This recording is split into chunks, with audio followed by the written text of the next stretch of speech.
bà cho lấy dương bà to cho đo bà bà check một tiết dương dèm với file server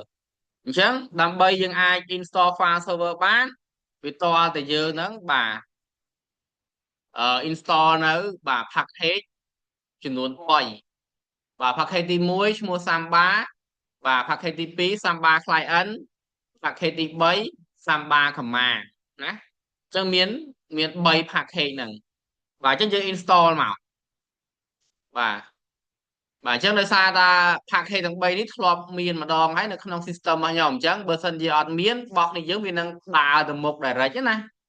បាទបន្តមកទៀតយើងចាប់ផ្ដើមធ្វើការ start service បាទ start service Samba បាទអញ្ចឹងយើងវាយ command មកបាទ system បាទ CTL start បាទ SMB បាទ SMB បាទហើយនឹងមួយទៀត start NMB ណាបាទតមកទៀតយើង enable បាទ system CTL enable បាទ SMB បាទ enable NMB បាទតមកទៀតយើងចាប់ផ្ដើមធ្វើការ status មើល service ទាំងពីរហ្នឹងបាទតែតាមធម្មតាបើយើងមិន status ក៏មិនបញ្ហាដែរព្រោះដោយសារយើងមិនទាន់ config អីចឹងវាមិនមាន error ទេបាទយើង SMB បាទ active ធម្មតាណាវា active ធម្មតាបាទដល់ពេលមួយទៀត N NMB បាទ active ធម្មតាដែរណាបាទបាទតមកទៀតយើងចាប់ផ្ដើមធ្វើការបាទបង្កើតបាទ file សំដៅបង្កើត directory ដើម្បី share anybody ណាបាទអញ្ចឹងយើងបាទប្រើ command ធម្មតាបាទ command បង្កើត directory របស់យើងគឺ command mkd មិនអញ្ចឹងអីបាទនេះយើងវាយ command នេះចូលមកនេះបាទចុះយើងដាក់មកនេះ enable body ចឹងមានន័យថាម៉េចមានន័យថាហ្នឹងគឺសម្រាប់ទូទៅអ្នកណាក៏ចូល access បានដែរមែនទេបាទចឹងយើងបង្កើតមកបាទតមកទៀតយើងចាប់ឡើងធ្វើការ permit បាទ permission បាទ directory ហ្នឹងបាទអញ្ចឹងយើង permission មកបាទតែដោយសារអីដោយសារតែ directory anybody ហ្នឹងយើងប្រើសម្រាប់ user ទូទៅបាទអញ្ចឹងកន្លែងនេះមិនបាច់ដាក់ password ទេអញ្ចឹងដាក់ nobody បាទតមកទៀតយើងទៅមើលកន្លែង Linux security បាទចឹងយើង copy មកហើយយើង test មើលទៅបាទអញ្ចឹង Linux របស់យើង disable ហើយដោយសារយើងចូលតកែហើយបើសិនជាមិនទាន់ disable ទេនេះយើងប្រើ command មួយនេះបាទ command មួយនេះនេះអញ្ចឹងយើងចូលមកនេះឃើញទេបើកន្លែងនេះមកនេះ disable ទៅណាបាទបើសិនជាវា end foxing យើងបិទកន្លែងហ្នឹងតាមអឺសញ្ញាកុងឈូសហើយយើងមកបើកខាងក្រោមមួយទៀតទៅ save វាចឹងមកណាបាទហើយ save វាធម្មតាមក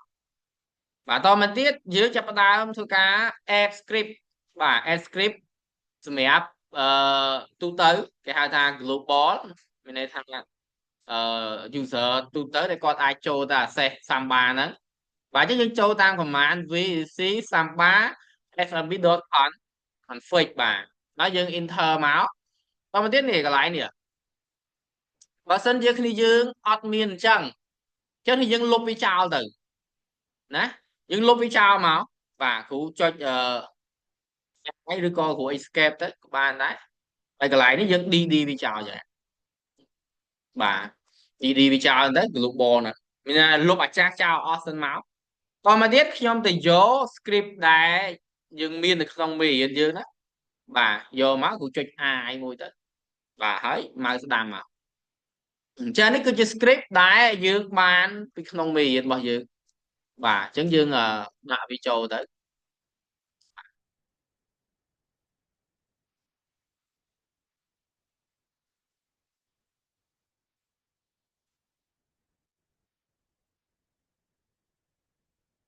បាទយើងសូមបញ្ជាក់កន្លែងនេះបាទអញ្ចឹងបើ interface network របស់យើងឈ្មោះអីដាក់ឈ្មោះហ្នឹងមកហើយ rank IP យើង rank ប្រមាណដាក់ចូលមកណាព្រមដូចគ្នាដែរបាទយើង allow rank IP យើងដាក់ហ្នឹងមកតើណាបាទអញ្ចឹងតែប៉ុណ្្នឹងទេកន្លែងហ្នឹងបាទយើងអាចទៅមើលឥឡូវខ្ញុំ save អានេះមួយហើយចាំខ្ញុំទៅប្រាប់របៀបមើល network ហ្នឹងបាទអញ្ចឹងដើម្បីយើងមើល rank IP យើង ឬក៏ interface IP យើងឈ្មោះអីយើងវាយ command IPA បាទអញ្ចឹងនៅពេលដែលយើងឃើញ IP យើងនេះគេដាក់ថា inet IP យើងនេះណាបាទអញ្ចឹងហ្នឹងគឺជា rank IP LAN របស់យើងដែលយើងបានកំណត់តាំងពីដើមទីមកបាទ rank តាំងពីដើមទីមកអញ្ចឹងឃើញឈ្មោះវាគេដាក់នេះឃើញទេនេះឃើញអត់បាទអញ្ចឹង copy អាហ្នឹងទៅយកទៅដាក់កន្លែងរបស់យើងមិញហ្នឹងមកបាទនេះយកមកដាក់នៅក្នុងហ្នឹងមកនេះកន្លែងនេះបាទហើយ save ទៅអាហ្នឹងសម្រាប់ global បាទបន្តមកទៀតយើងទៅ add បាទ script មួយទៀតសម្រាប់ anonymous បាទនេះ anonymous នេះចុះ script នេះពីដើមមកអត់មានទេឥឡូវខ្ញុំលុបវាចោលបាទខ្ញុំលុបវាចោលទាំងអស់ហ្មងទាំងថារត់ទាំងអីហ្នឹងទៅឧទាហរណ៍បាទអញ្ចឹងរបស់វាមានតែប៉ុណ្្នេះទេបាទមានតែប៉ុណ្្នេះទេណាឧទាហរណ៍មានតែប៉ុណ្្នឹងទេកន្លែងនេះអត់មានទេណា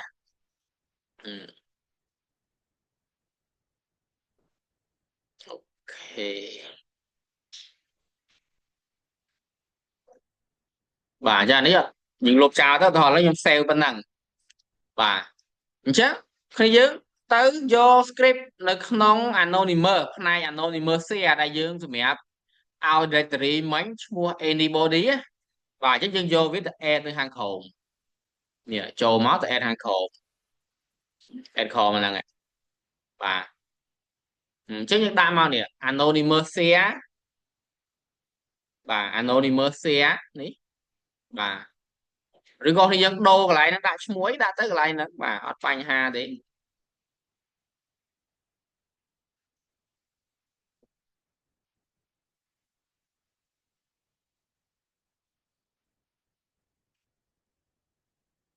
បាទឧទាហរណ៍កន្លែងនេះមិញយើងដាក់មិញឈ្មោះគេ anybody អី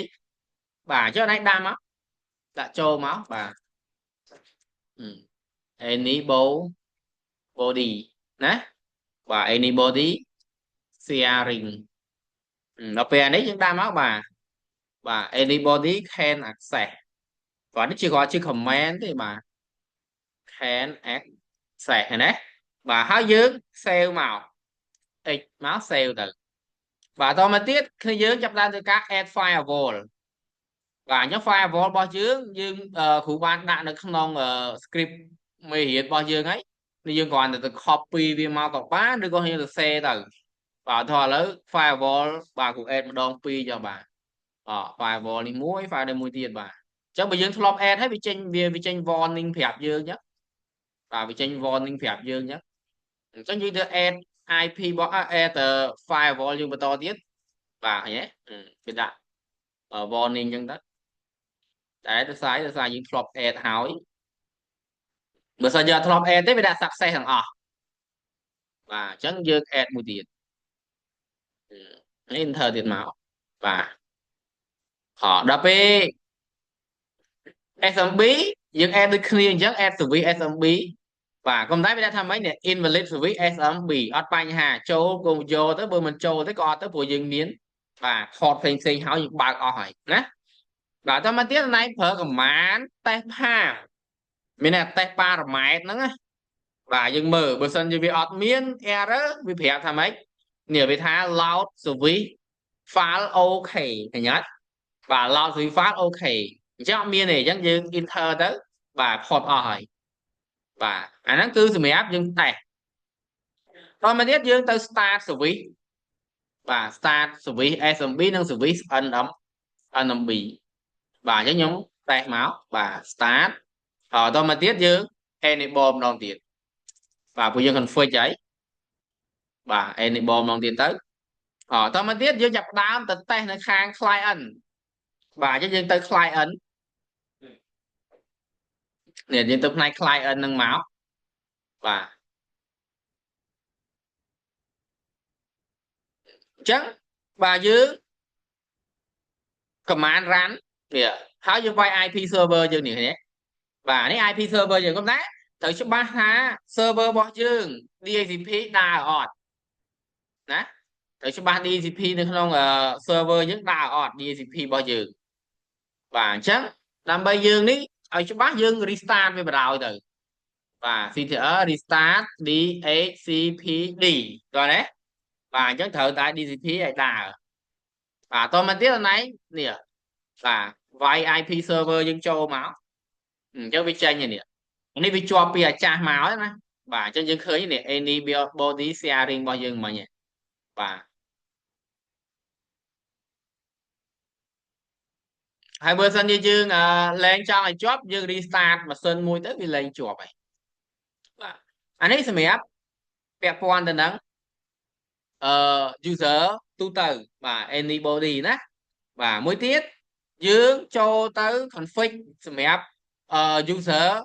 vinh mà đỏ mình là specific user vinh mà đỏ nè và just specific user còn mình miền ấy chờ tái để xa ấy để xa tái của bạn phải chụp được không non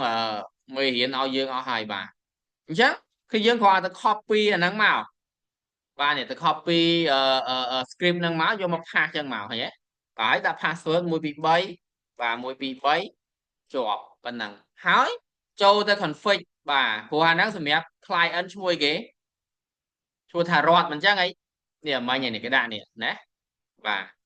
chắc dương và